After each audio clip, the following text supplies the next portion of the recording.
ਤੇ ਰਵਨੀਤ ਬਿੱਟੂ ਦੇ ਵੱਲੋਂ ਰਾਹੁਲ ਗਾਂਧੀ ਤੇ ਵੱਡਾ ਇਲਜ਼ਾਮ ਲਗਾਇਆ ਗਿਆ। ਦੱਸਦੇ ਕਿ ਰਾਹੁਲ ਨੇ ਅੱਗ ਦੇ ਵਿੱਚ ਘਿਓ ਪਾਉਣ ਦਾ ਕੰਮ ਕੀਤਾ ਹੈ। ਰਵਨੀਤ ਬਿੱਟੂ ਨੇ ਕਿਹਾ ਉਹਨਾਂ ਕਿਹਾ ਕਿ ਅਮਰੀਕਾ ਦੇ ਵਿੱਚ ਖਾਲਿਸਤਾਨ ਦਾ ਏਜੰਡਾ ਚੱਲ ਰਿਹਾ ਹੈ। ਰਾਹੁਲ ਦਾ ਬਿਆਨ ਖਾਲਿਸਤਾਨੀ ਏਜੰਡੇ ਨੂੰ ਹਵਾ ਦੇਣ ਵਾਲਾ ਹੈ। ਰਾਹੁਲ ਗਾਂਧੀ ਸਿੱਖਾਂ ਨੂੰ ਭੜਕਾਉਣ ਦੀ ਕੋਸ਼ਿਸ਼ ਕਰ ਰਿਹਾ ਹੈ ਤੇ ਰਾਹੁਲ ਨੇ ਜਿਹੜਾ ਸਿੱਖਾਂ ਦੀ ਧਾਰਮਿਕ ਆਜ਼ਾਦੀ ਦਾ ਮੁੱਦਾ ਚੁੱਕਿਆ ਹੈ, ਇਸ ਦੇ ਨਾਲ ਖਾਲਿਸਤਾਨੀ ਮੁੱਦਾ ਭੜकेगा। उन्होंने यहाँ तक कह दिया कि इस बात को लेकर के फाइट है कि टर्बन पहने ना पहने, कड़ा पहने ना पहने, गुरुद्वारे में जाने की परमिशन है नहीं। क्या क्या कहना सर आपका? देखो राहुल जी, पहली बात तो ये है, एक एलओपी लीडर ऑफ ऑपोजिशन के अहदे पे पहली बार गए थे तो ये लग रहा था भी शायद वो अपनी पप्पू वाली छवि जो है उसे शायद बदलेंगे। मैं तो उनके साथ 15 साल काम करता रहा हूं।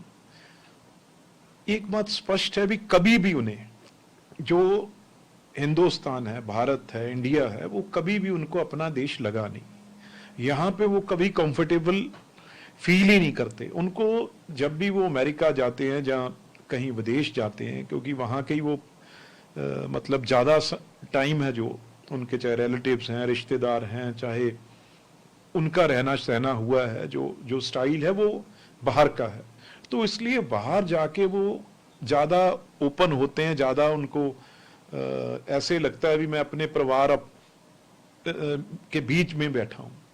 तो वहां पे जाके वो ऐसी बातें करते हैं कि देखो, अब सिखों के बारे में जो बात की है, एक तो पहले भी आपको पता है अमेरिका हो, कनाडा हो, बहुत ज्यादा वहां पे सिखों को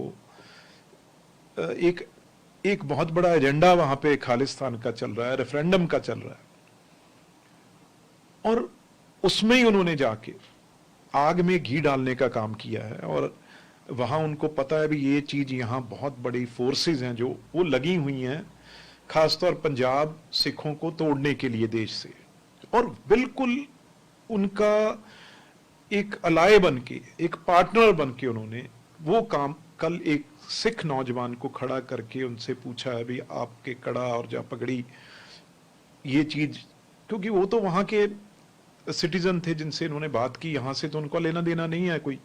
उनको ये कहा गया भाई आपको गुरुद्वारे जाने में मुश्किल है, पगड़ी बांधने में मुश्किल है, सिर्फ इसीलिए। और वहां क्योंकि एक उनको आगे उनका विरोध होता था। विरोध क्यों होता था? क्योंकि वो सबसे बड़ा जो हमारा गोल्डन टेम्पल, हमारा गुरुद्वारा है सिखों का, पंजाबियों का और देशवासियों का, उसके ऊपर गांधी फैमिली ने तोप, गोले, कोई चीज, टैंक, कोई चीज ऐसी नहीं है जो यूज नहीं की, वहां पे चढ़ाया नहीं, और हजारों लोगों को मैसेकर वहां पे उनका किया गया। ये उनकी दादी जी ने किया था, श्रीमती इंदिरा गांधी जी ने। उसके बाद उनके पिताजी राजीव गांधी जी, जब इंदिरा गांधी का असैसिनेशन हुआ तो उन्होंने कहा भी किसी तरीके से भी जब बड़ा पेड़ गिरता है तो धरती हिलती है। तो एक एक पंजाबी और सिख को ढूंढ ढूंढ के, चाहे सज्जन कुमार हो, टाइटलर हो, चाहे और लोग थे, चाहे कमलनाथ हो, आज उनके ऊपर कोर्ट ने कत्ल, इरादे कत्ल के सीधे केस हैं वो चल रहे हैं बीजेपी और कोर्ट, बीजेपी गवर्नमेंट और कोर्ट के। और सबसे जो खतरनाक बात पिछले दिनों में हुई है, स्पेशली क्योंकि यहां पे वो डिवाइड कर नहीं सके, उन्होंने क्यों सिखों को खासतौर पे कहा है, क्योंकि पिछले दिनों यो यूज किया उन्होंने किसानों को, किसान लीडर, किसान आम किसान नहीं, लेकिन जो